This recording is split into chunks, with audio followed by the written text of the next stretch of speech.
drugiej strony. Chyba tutaj. No, chyba tak.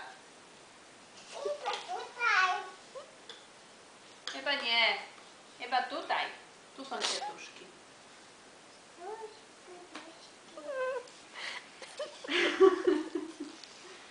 Cześć, Gabrysia.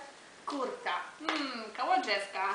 Nie, katuszki. Tu, koło drzewka. Koło domku stoi kurka i się patrzy w lusterko. Ojej, ładnie. Uwaga, teraz mamy pana.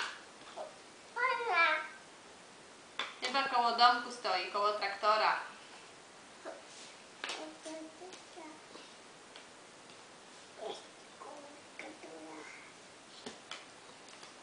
O, już! Brawo! High five! Give me high five. Uwaga, a to chłopczyk. Chłopczyk stoi koło dziewczynki. No, Tutaj. tutaj, no. Bardzo ładnie. A to jest teraz krówka. Tutaj. Hmm. Gdzie tu krówka? Chyba tak. I jeszcze jeden. Op, Ojejku. spadło.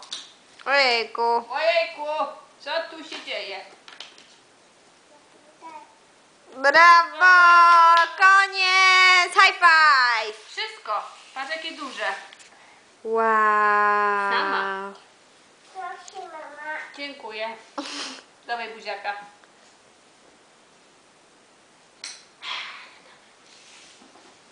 Co tu teraz?